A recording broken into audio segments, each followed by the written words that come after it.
Hey, what's up, YouTube? Thanks for tuning in to Hognose 1 for another Morph Crash Course.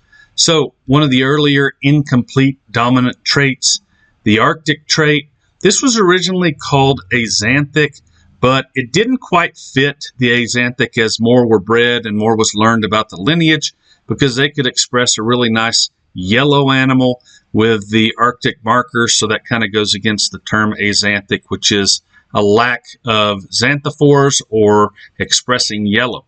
So some of the traits that you're going to look for, you can see here in this head picture, is a darker eyebrow bar. You're going to look at black flecking on the background coloration. You can see, as in this next picture, there is some type of banding, even though these are more like little triangles.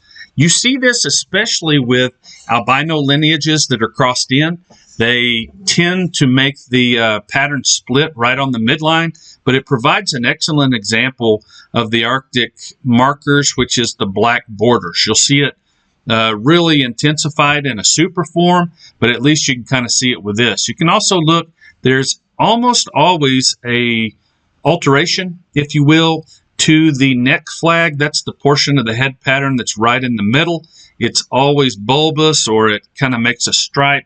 That does look similar to the shadow that you can see, but there are still a little more intensified markers on most of the Arctic. Some of the bloodlines, like lavender, when they've been crossed in, can be very, very limited as far as expression. So it's always a good idea to do a test pairing if you think you have an Arctic. A lot of them get sold as Arctics that may not be.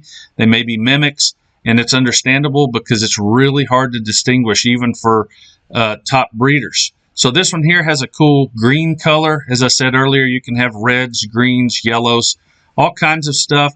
But again, back to what I was saying earlier, you want to do a test pairing or a test cross just to make sure you have super forms that come out.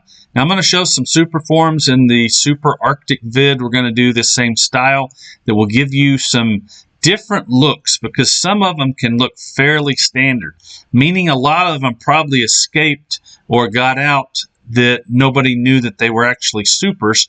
Just like the Arctic gene, there were several that got out and people hatched super Arctics very early on, because it's just hard to determine everything that you're looking at. I hope this tutorial has been informational to you and has provided you at least some form of parameter to look at. As always, thanks for the like and subscribe, and we will catch you guys on the flip side.